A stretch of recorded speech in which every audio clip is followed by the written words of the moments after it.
Hello, my beautiful souls. Welcome to another show on Living Naturally with Michaela Live, where we talk about all things for living a naturally healthy life. Welcome to today's episode where we are going to be talking about a topic that is very timely right now. So, I'm your host, Michaela. I call myself the Mind Body Connection Specialist for obvious reasons. And joining me today is the lovely Dr. Michelle Greenwell of the Greenwell Center for Holistic Health, who is our resident movement specialist. So, spring is a season of renewal, and it's the perfect time to support our body's natural ability to detox. But did you know that your lymphatic system has no pump like your heart? It relies entirely on movement, breath, and gentle stimulation to function properly, which is one of the reasons why we're going to be talking about this today with Michelle, because she is, like I said, our movement specialist, and she deeply understands how mindful movement supports our body's natural detox process. So, let's welcome Michelle to the show. Thank you for joining me again, Michelle. I always enjoy our conversations. Lovely to be back. It's so great. And this topic is awesome. Yeah, I was when I was trying to decide what we were going to talk about this week. I kind of had this idea of, you know what, let's just kind of make the whole month be, like this theme of spring and renewal and everything, because spring is a really good time for that type of activity, renewal in mind, body, and spirit, because the earth is renewing and turning over and transforming. So it's a good time for us to do the same.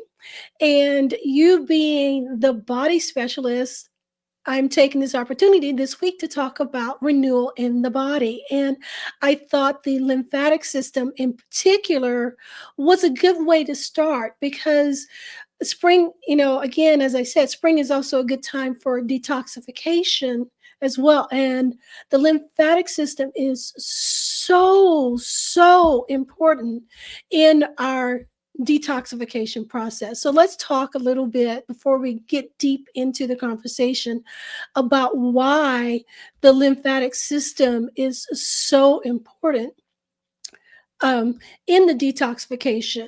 So can you explain what the lymphatic system does and why movement is essential for keeping it flowing? Well, like you said, the fluids in the body don't just move because there's a pump like the heart has for circulation. The fluid in the body exists everywhere, and it needs this massaging action in order to inspire it to move through and to pull the toxins out and Yeah. to bring nutrition back in. But it also connects to our emotions and it connects to our brain. And our brain can't function if we're not moving. It needs that information to know how are the systems doing, what else needs to be engaged in order to get everything to go.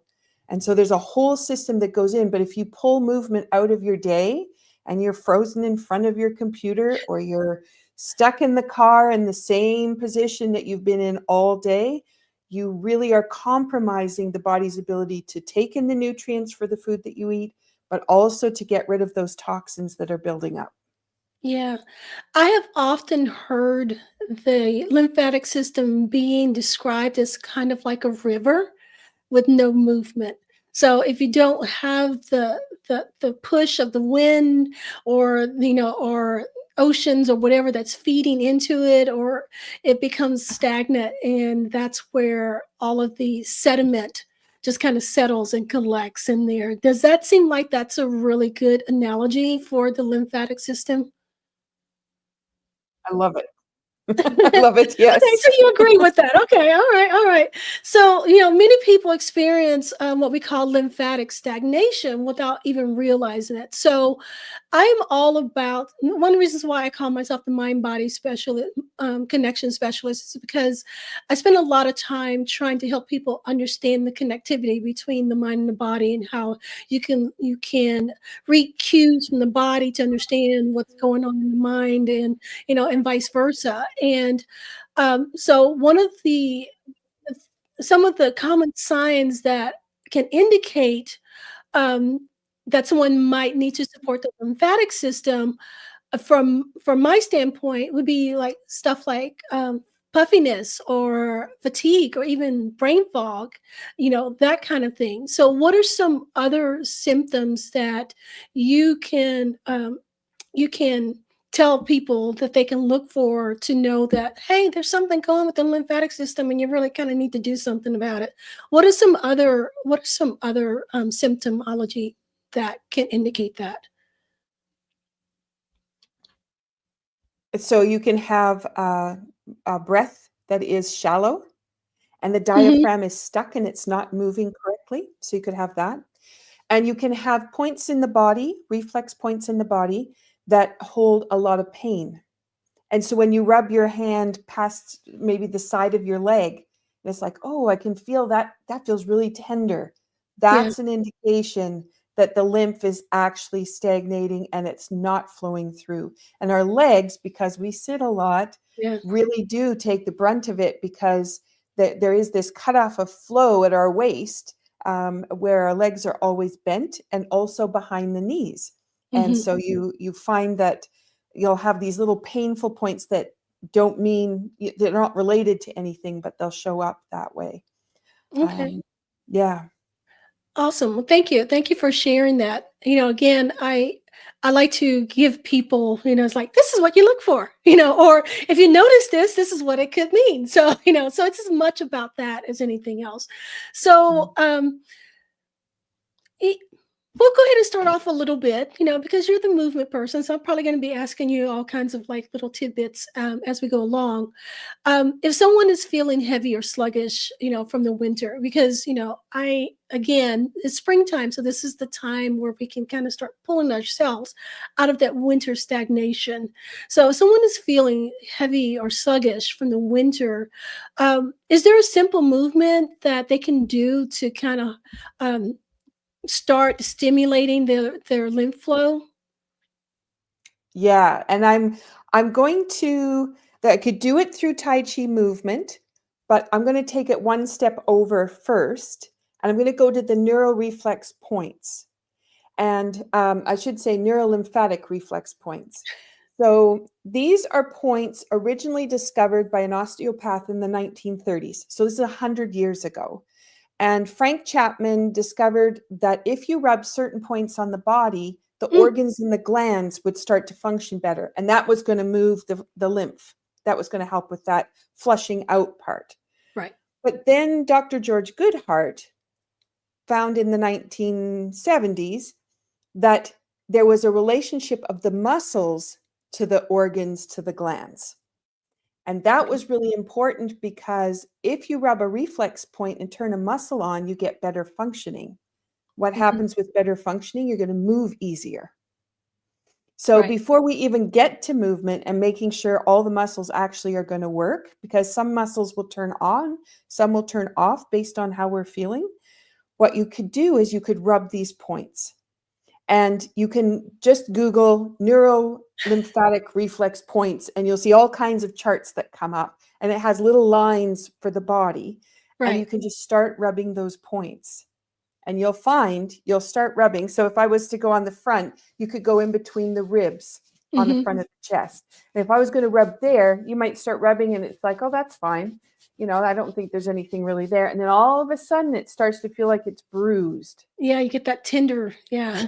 Exactly, and then that's that indication that, oh, something is going on, so I need to spend a little bit more time here. Yeah. If you were to rub, there's all kinds of points on the front of the body and also down the spine, which are hard to get at ourselves, which is why you need movement. And then I could bring a Tai Chi movement in there. But the other is you could go to your legs. So you've got the outside edge of your legs, and you also have the inside. You have in Mhm. front of the pant seam and you have behind the pant seam. But what you'll probably find with the leg ones is as you start to rub, it feels like someone's just jabbing you with a pencil. Then you know you've got some real fluid blockage in there that's Yeah. holding things back. But the second is you start to feel in the tissue. When it first starts to go stagnant, it's kind of dough-like. Hmm. And it's like if you wanted to play with bread dough. But then if you don't do anything about it, it starts to turn into these little balls. And at first they're just kind of jelly-like, but then they start to get harder the longer Hmm. that toxin sits in there, and then you end up with these bubbles. So being able to notice where you are with how much toxins might be sitting there, but also how things are pocketing and not moving, that can be a great indicator. So rubbing those points can be a fantastic thing to do first thing in the morning. Now you start doing rubs and you're going up and down different parts of the body.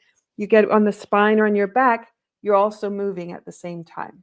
So Yes. you can even just those couple, I can already feel tingling and almost goosebumps. And it's like everything all of a sudden woke up and is ready to go. That would be the first start of getting movement going. And those reflex points are going to turn the muscles on. They're going to inspire the organs and the glands. And that's what you need to get those things pumping and moving those toxins through.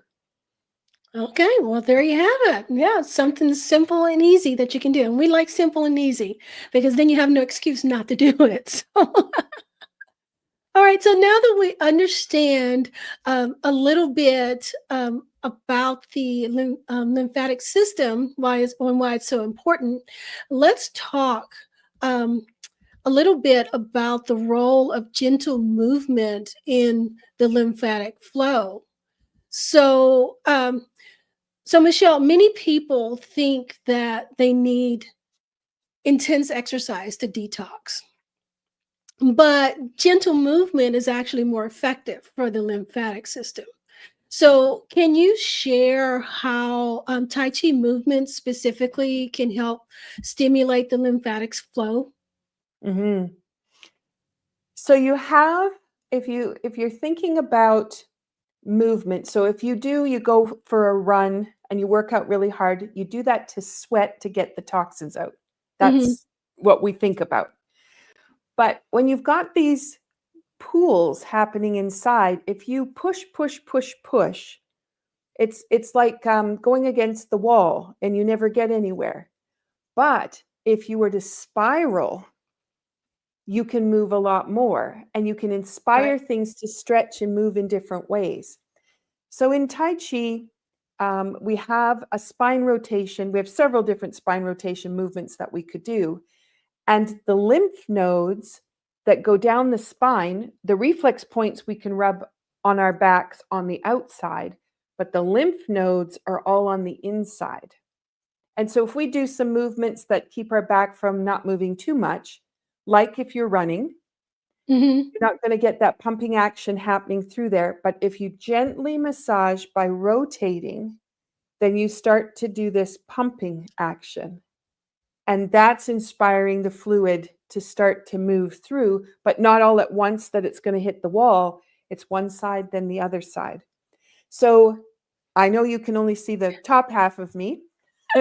And there's different ways that we could do rotation and different arm positions. But the easiest one is if people think about holding on to a balloon or a ball and just putting the energy in the center of their hands, reaching that out so the hands are beyond the knees if you're sitting down.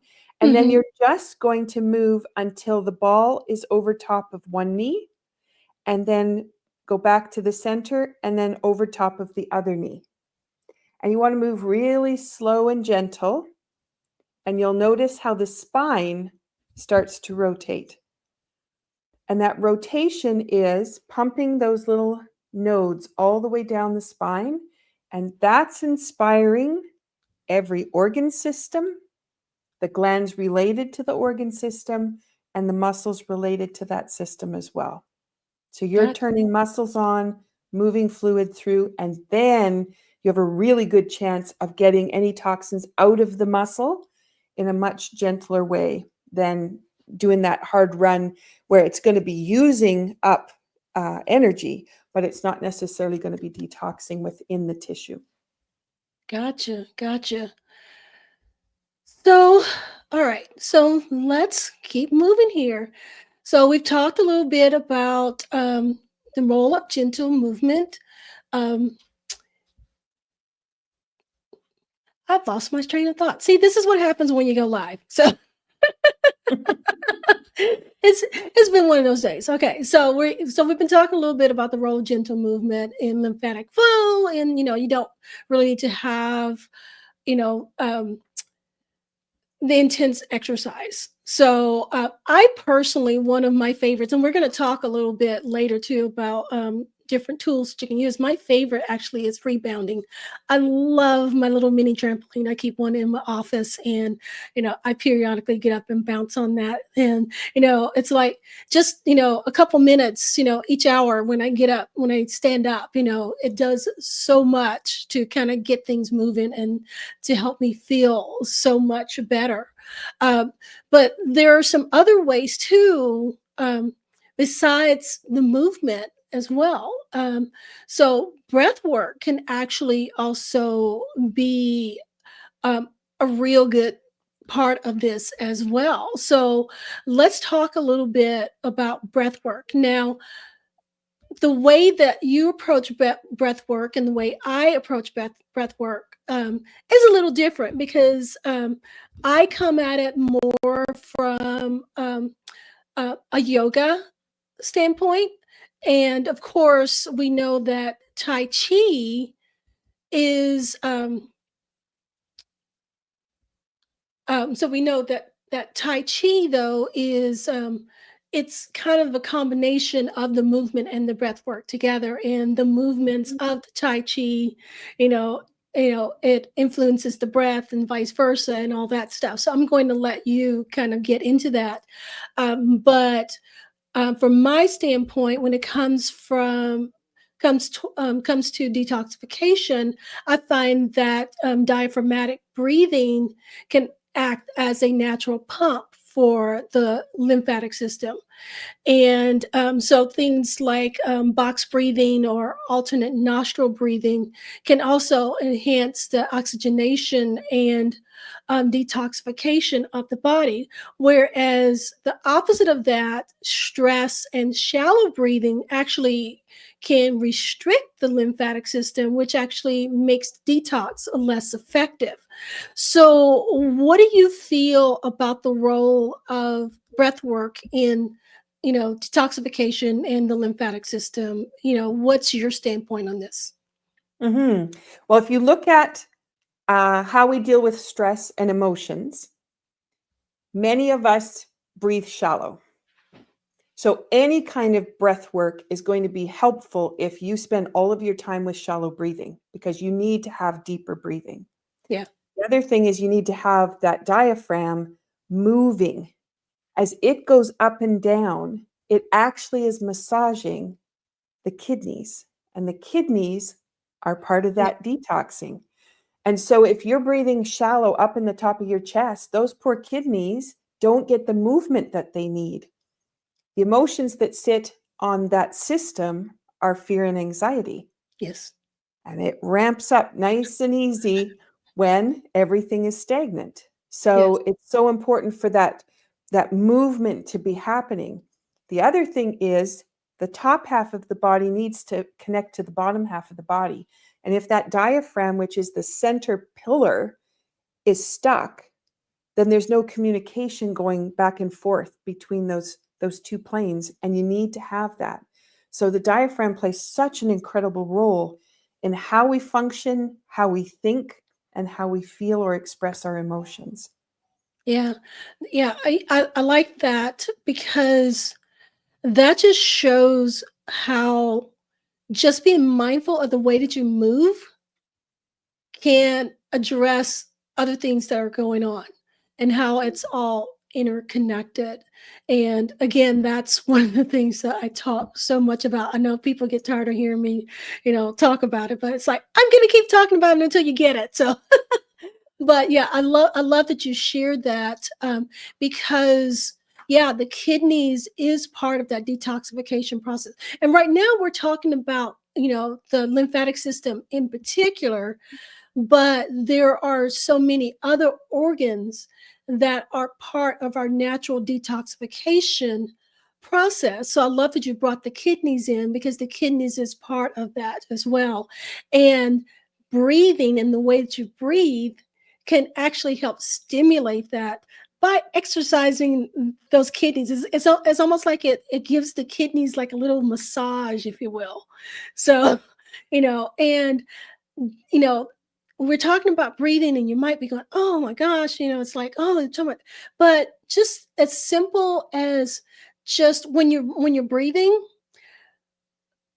focus on expanding your stomach. And that's what that diaphragmatic breathing is coming from, rather than expanding your chest. Just think about it in that type of Mhm. manner. And that's what's going to put the air in where it needs to kind of massage those kidneys, and, to help them move stuff along. And there's nothing wrong with chest breathing when you need it, when you need to fill your lungs up. But just kind of think about how you're breathing and how it affects different parts of the body, and how changing that breath up can be beneficial at different times. So that's all I'm saying. And there's nothing really complicated about it, really. You just do it. Once you know what to do, you just do it. There's nothing really complicated about breathing. So just breathe. All right. So And in go I ahead. just was gonna put in there, in Tai Chi, we have the seated, Danyu, and it would be arms only. Okay. And you could do it standing as well. But for people who might have trouble finding that deep breath, or even realizing how breath should be different because they're so used to the breath they use all the time, that if Hmm. you take your palms up and you pull the hands forward, turn them over, and then bring them back towards the body. And as you lift the arms up, it actually is going to change the position of the diaphragm. And Okay. that's what gets that breathing action happening without thinking about the breath. Because you just start moving, and then pretty soon the diaphragm's like, oh, I like this. And it just starts going deeper. And it's that nice, gentle movement, like you were saying. And you'll notice that with the way the arms are moving, we're starting to get that pull in the tissue coming through the arms and the chest, and actually even down into the groin. We've got lots of lymph nodes in the Yeah. groin, small intestine, and all of those are getting pushed on and pumped. And just that tiny little action, all related to the breath, helps to move that lymph through. Yeah. Awesome. Thank you. I was actually about to ask you if you had any, quick little exercises or something that, that could be done to help with that. So you read my mind. So, all right. So, we've been talking about having to move everything through and everything. But what happens when you haven't been doing that, and you are, you know, now in a stagnant mode? What do you do then? So let's talk a little bit about stagnation and being able to release that. So we know that physical stagnation and emotional stagnation often goes hand in hand, because the body and the mind are deeply connected, especially when it comes to detoxification. You may not realize that, but it is. There is everyone hears the saying about, what you feed your body and your mind. So just think about when you're nourishing yourself, you have to nourish both your body and your mind. And so on the flip side of that, when there's stagnation in the body, there's also stagnation in the mind, and vice versa. Many times when you have emotional stagnation in the form of like stress or grief or anxiety, as we've already been talking about, some of those emotions that are involved in this, that can contribute to physical stagnation as well, which leads to sluggish lymph flow and inflammation. Because, if you think about lymph that runs through the body, that is part of this detoxification process that carries the toxins out of your body, helps it move through. When that's not happening and our body is holding on to those toxins, that leads to inflammation, because those toxins is creating an inflammation response in the body, because the body's like, okay, what do I do with all this, because I'm not supposed to have that. So let's talk a little bit about things that we can do to help release that stagnation, that tension that is stored in the body. Because tension, I always start with tension because everybody understands tension, and it's an easy concept. And tension is generally stress, and stress is leads to inflammation. So it's all connected. So if we can bring it back to the simplest term, tension. Let's look at tension. Everybody understands that word, and they understand tension in the body.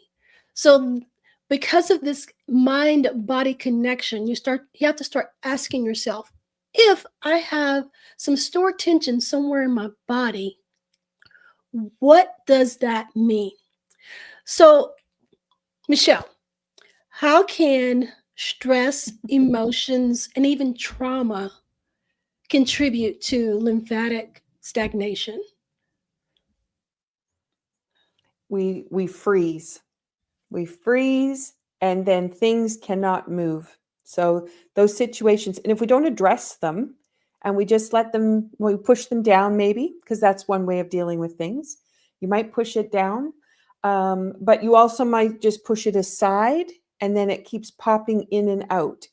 And what that means is you've got emotions that are going to ramp up, shut some systems down, and then other emotions that are going to shift in, and then they'll turn other systems off. So we get a really big imbalance running through the systems. And what we want to do is have that nurturing going through all the time. And Mhm, so if you notice your neck is tight, it's telling you there's tension. mhm, If your lower back is tight, it's telling you stress is too much. And one way that we can know where we're at with our stress, because in our minds, particularly those of us who are go-getters and 150% is the way we like to work. I'll just say that. We go, yes, I'm fine. But one way to gauge that is if you pull on the top of your ears and see, are you actually sitting or standing with full integrity in your posture? And if you had to go from a slouched position, you pulled on the ears and it was like, oh, look at how much movement I've got. And now my chest is raised and I can actually take a deep breath. That tells you how much stress is on the system. That means all in that posture you're holding, the lymph has just stopped and your breath has stopped. So we really have to be able to pull that out. But then that's also looking at our emotions. And guess what happens when you move? When you move gently, you're doing a little tug on the tendons and the relationship between the muscle to the tendon to the bone. And it's like fine tuning an instrument. You're tuning it up to be able to play with all the other fiddles. You yeah, want your fiddle to sound as good as the next. That you need those tendons all tuned up so that the systems are functioning, the muscles are working with integrity. And that's that soft, gentle movement. It could be as simple as turning the hands, yeah, just that nice, gentle piece. And we need that bit of movement to start to move those emotions through. yeah. And it was interesting. I learned yesterday, I didn't realize this, but we talk about the vagus nerve and we talk Mhm, about the nervous system, and this is all going to affect the lymph flow. And the vagus nerve is 80% based on our sensory function, mm, only 20% physical. Yet we try to address the vagus nerve by doing physical activities. And I'm not going to say that the slow, gentle motion pieces, but it's like you need to go de-stress for certain things. But if you start to look at the five senses, have you even been aware of what things smell like? Have Right. you been mindful about what you're up to? And then thinking about, what did I hear? What does it sound like? What do I taste? What have I been saying? What words have been coming out of my mouth? Oh, I'm so stressed. Oh, I'm rushed. Oh, and if those are all the words coming out, that's how you're filtering into that lymphatic system. And you're giving it clues that it needs to stop because you need to just like be still.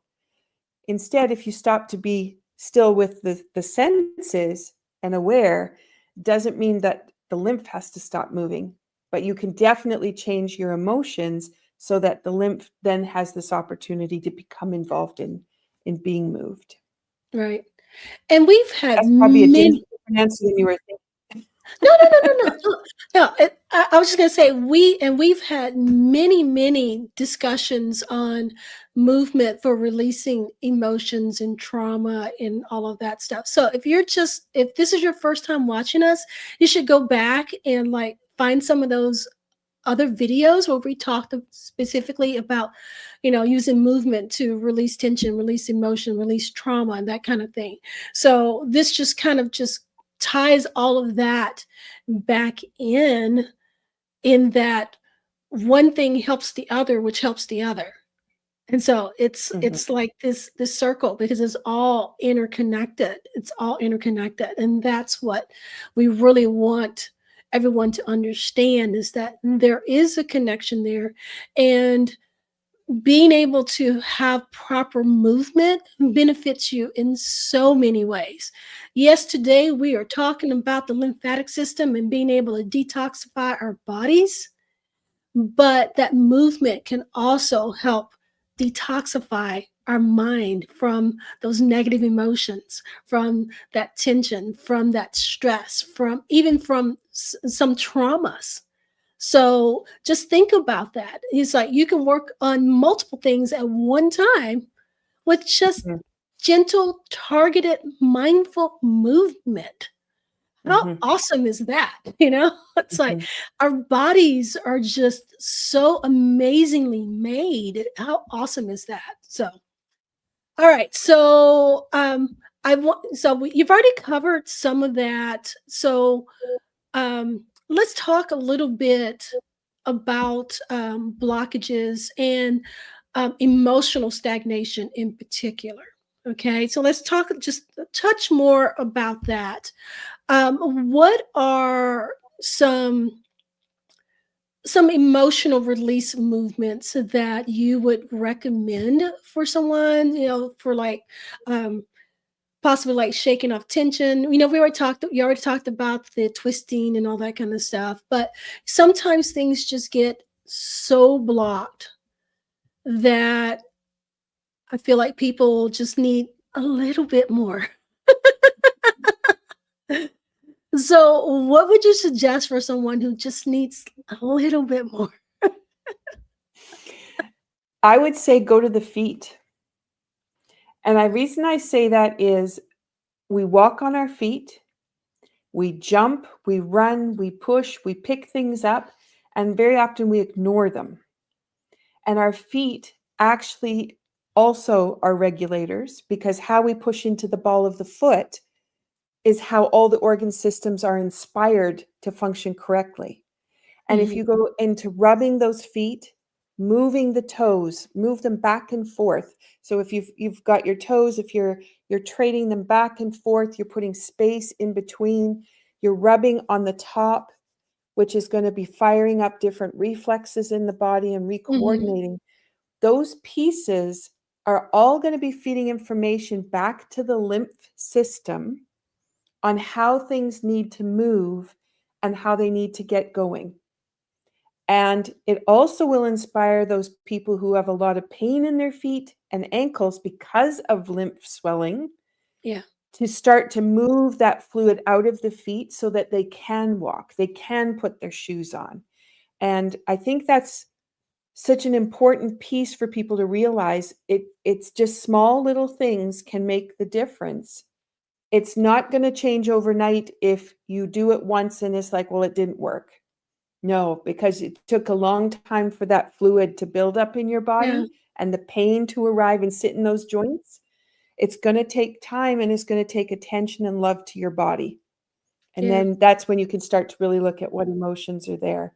But rubbing the feet, the ankles, just massaging the skin, when it's lovely if somebody else can rub the skin, but if we start to actually love who we are and start rubbing the skin nice and slowly, firm pressure, all of a sudden things start to wake up. You'll notice, you'll feel how things are starting to move. And I think sometimes when our joints hurt, we just try to not move them, Yes. right? We try to be immobile with it, or they're stiff, but you start to massage around there. It's like, oh, that feels pretty good. And then pretty soon you're rubbing somewhere else. And that's something you can do whether you're seated, standing, driving in a car, easy to add into the day. Yeah, so you read my mind again because I was going to say, ironically, many people, when their body gets to the point where it's all swollen and everything, and they don't want to move, movement is actually the thing that's going to help that. So so yeah, so again, you read my mind again because I was going to add that is that just when you feel like I can't move and I shouldn't move, I don't want to move, movement is the one thing that's going to help alleviate that so you can move even better. So, but you have to start, and it doesn't have to be extreme.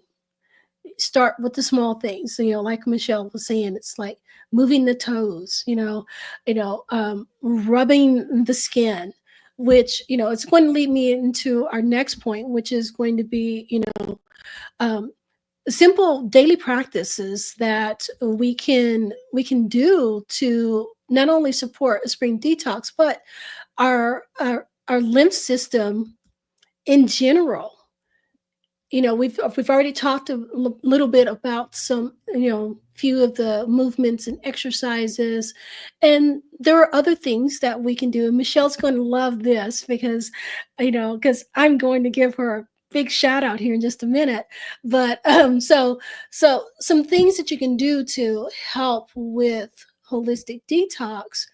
Um, Things like dry brushing. I love dry brushing, and I'm not going to explain that one to you. You can look it up. It's just what it sounds like. It's you're getting, you can get like one of Lovely. the get one of the back brushes from the bath aisle in your favorite store and use that, and you literally brush your skin dry, but there is a direction to it, so you might want to look that up because you always want to be brushing towards the lymphatic out outlets.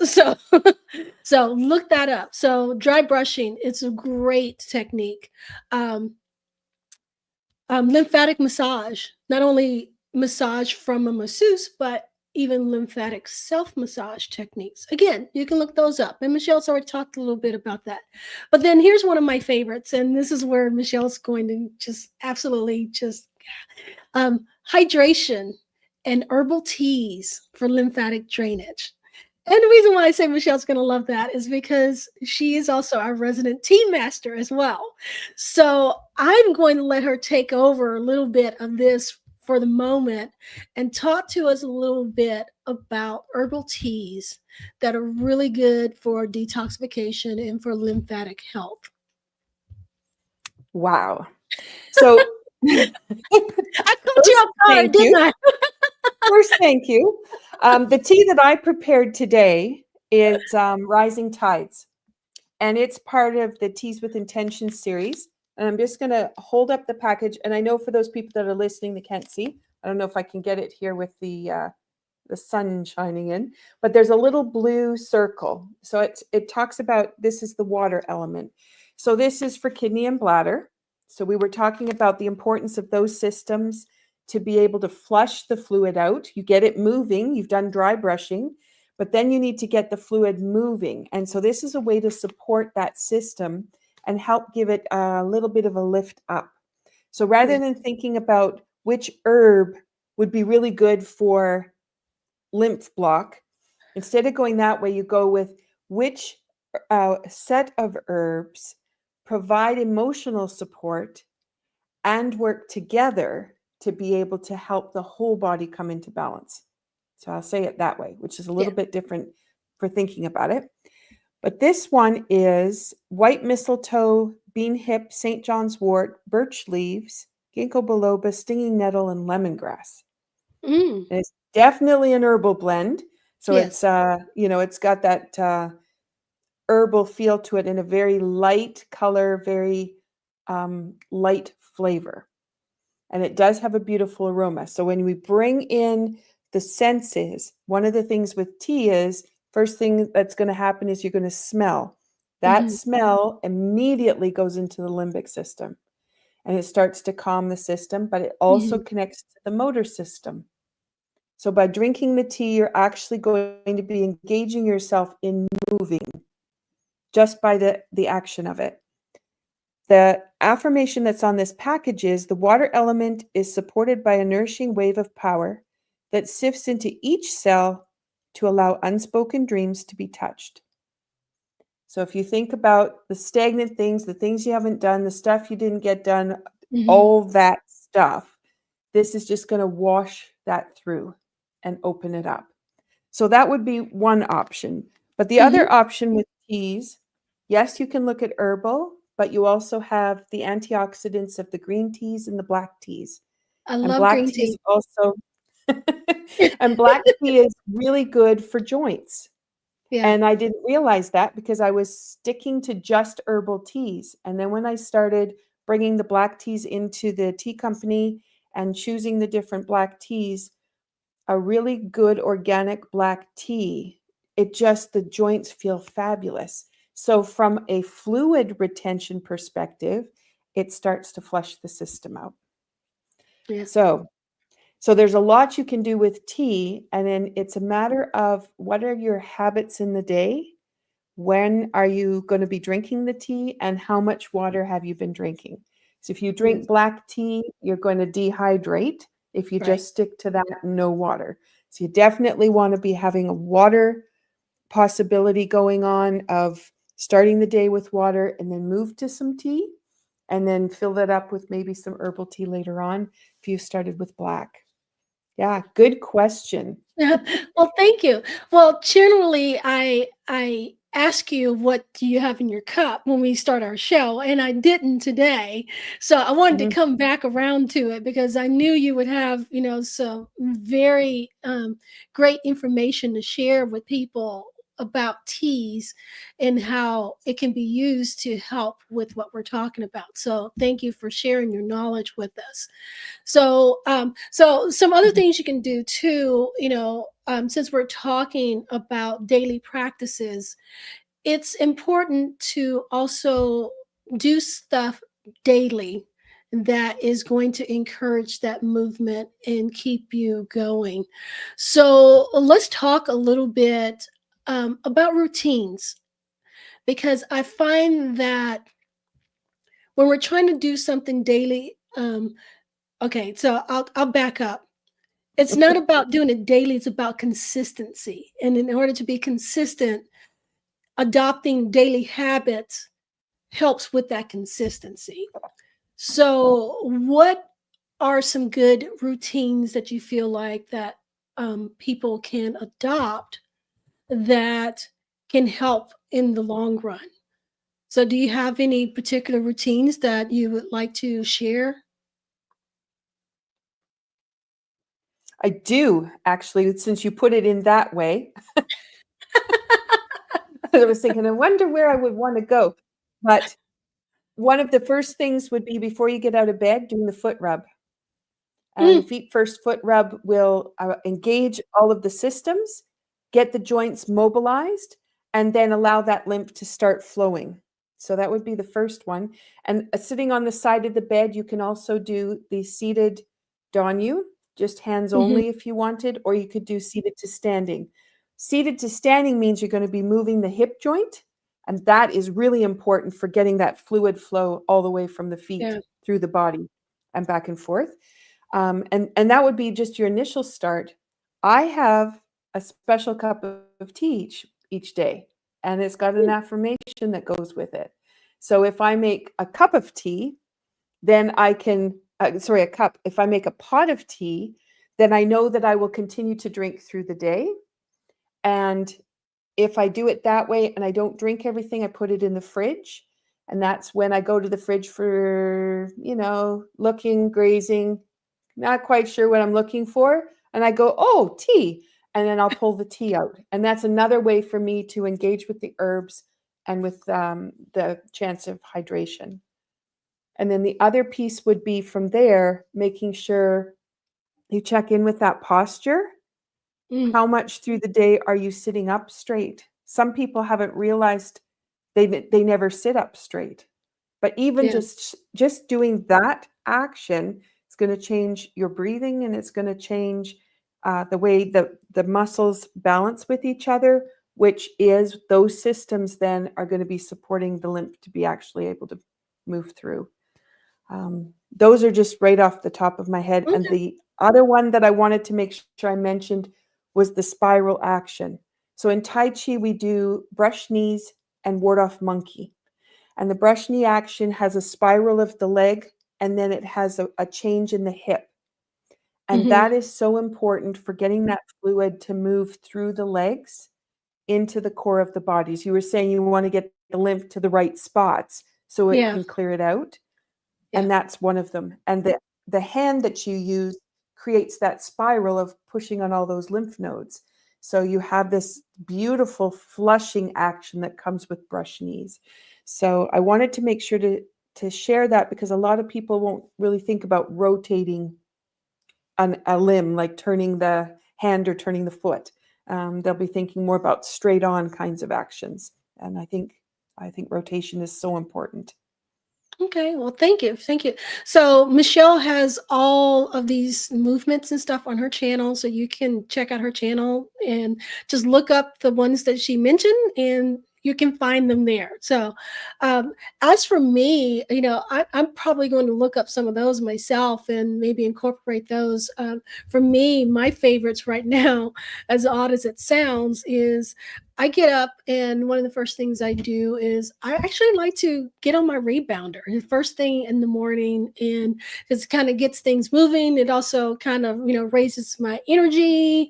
I am so way back when, and I'm going off on a tangent here in a little bit.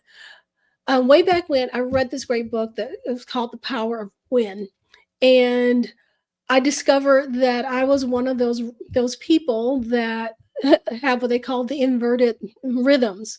And so um, I never could understand why I always needed a little pick me up in the morning, because I just could not get moving in the morning. But then I found my rhythm at the end of the day. And that's when I was, more active and had more energy. So I literally have to do things in the morning to help stimulate my energy and kind of get things moving. So one of the things I like to do is actually get on my rebounder as one of my first things that I do during the day, because it picks up my energy and it just happens to help, with getting the lymph moving too. So that's one of my favorite things. So I would suggest that everyone just look at taking small sustainable steps that they can do every day to encourage that consistency. Find something that you like, that's fun, that you're going to want to do, and then put it into action. One of my other favorites, I have a vibration plate. I like to get on my vibration plate and just stand there and let it do all the work for me. So that's also another thing that you could utilize as well. I mean, you don't have to have um, devices or equipment or anything like that. Yes, I utilize equipment because that's my favorite thing to do. You don't need the equipment to do it. You can do it just by your own movement and your own action. So discover what it is that you can do, that you can stick to, that and when you enjoy it, you're going to stick to it probably better than you would if you didn't enjoy it. If you didn't enjoy it, you're probably not going to do it. So start with something you like. So let's talk just a little bit more. So I'm a big proponent of you can do anything for 5 minutes. So 5 minutes a day. Start with 5 minutes a day. What's the best thing if they carved out 5 minutes in a day? What do you feel, in your opinion, is the best thing that they can do to support the lymphatic flow? So I would go to that neurolymphatic reflex point rub. And that one you can do in probably 2 to 3 minutes. If you have some points that are really tender, you might want to go back to them at another time in the day and just spend some more time with them. But then I would go to something that would spiral. So that spine rotation, and there's lots of different examples of spine rotation on my YouTube channel. And then I would go to the Donu and just get that diaphragm really moving so that you're already breathing deeply as you go into your day. So Yeah. those 3 things you could do in 5 minutes, and all your systems would be rebooted, so you'd be ready to go. Yeah.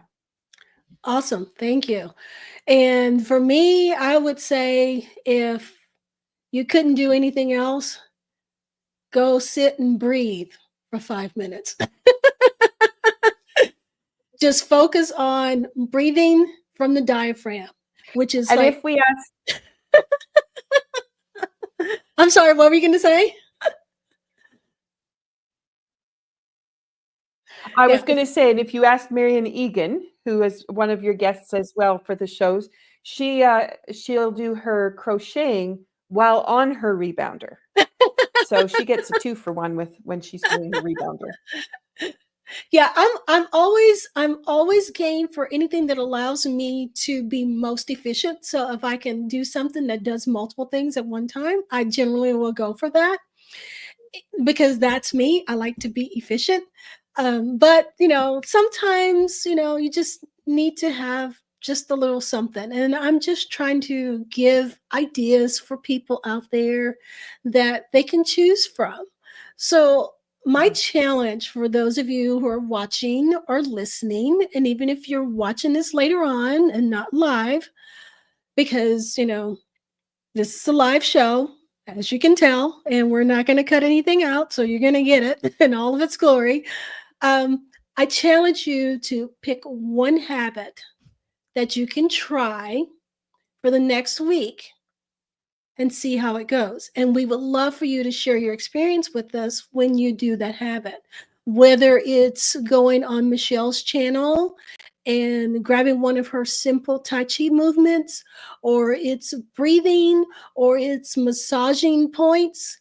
Pick something and see what it does for you. Because in the end, again, it's not going to happen overnight. That's why I want you to try it at least for a week. See, if something starts moving for you, because the mind and the body are all connected. And if you start doing something that's going to help encourage the lymph flow, which is going to help detoxify your body, your mind will also start to detox as well. Mhm. And you might notice that even if you haven't really started noticing physical changes yet, you might start noticing that maybe you're a little less negative. Maybe you don't dwell on certain things so much. Maybe something that somebody does doesn't irritate you as much. Those are all signs of detoxification. And again, everything's all interconnected. You can't separate it. So that's why we talk about this mind body connection. And whatever you do for one is going to affect the other. So, what are you going to do today? All right. So, we're getting close to the end of our time. So, I am just going to ask Michelle, what is her final takeaway? What would you like to leave the audience with today? I think that for those people that have had swelling, fluid retention, they have habits. They don't want to recognize that those habits have contributed to what they're doing. Mhm. As all of us would like to think we're doing our best job ever, but we have our habits. And so to really look at what are the habits that might be contributing to that fluid staying on. And I know we don't always want to accept responsibility for the position we put ourselves into. We'd like somebody to give us the magic pill, but in order to really make the best change, is to really look at what is it we're doing that has gotten us to that place. And if it means for 5 minutes a day you make a change, that's awesome, because you're going to start to notice over time how that's going to start to change things. And it may not be overnight if it's a chronic issue that you've got. Yeah. You have to give it time and be consistent with it. And then really start to look at things and think, what else could I do? What else could I do? And you can walk yourself back out. Well, there you have it. So, this has been such an enlightening conversation about how movement, breath work, and mindfulness can help us detox naturally. Spring is a great time for you to think about a detoxification, not only detoxing the body, but detoxing the mind as well. This is because our bodies are naturally um, in a place to be able to do that. So there are things that we can do to encourage that. So that's why we're having these discussions, to give you the tools that you need that can help your body detoxify naturally. You don't have to go out and like buy a detox kit and do all the smoothies. Although if you want to do that, you can do that too. But our bodies naturally detoxifies itself. And so we're trying to give you ways that you can help encourage that along and to be able to do it naturally. So, Michelle, thank you so much again for sharing your expertise and coming on to Thank the you. show. I look forward to our conversations. You can catch a conversation with me and Michelle every first Friday of every month where we talk about the body part of things, of the body, mind, and spirit. So she's our movement specialist. So I generally will, let her come in and just, give us all of the goods. So if you're into movement or want to move more, be sure to check out our shows when she's on. You can go back and look at some of the previous shows. There is actually a playlist on my channel that has all the shows in it. If you want to go back and look at some of those other shows, you can go on her channel if you want to learn more about Tai Chi and movement. Again, like I said, she's our Tai Chi expert, and she has a lot of great Tai Chi videos. I love her seated Tai Chi videos. They are ones that just about anyone can do. So I encourage you to look at those. Check out her teas as well. I love her teas. She gave us a couple of good examples of teas that would work really well to support this whole process if you're interested in that. And yeah, so that is it for today's show. Thank you all for joining us. Please come back again. If you found this episode helpful, be sure to like and subscribe and share with anyone who would benefit from these simple, effective techniques. And remember, wellness isn't a destination, it's your daily journey. Start small, stay consistent, and trust your body's natural ability to heal. All right, so until next time, stay well and keep moving. Bye. Take care. This episode is brought to you by Living Naturally for Life, the Greenwell Center for Holistic Health, and Cape Breton Tea Company.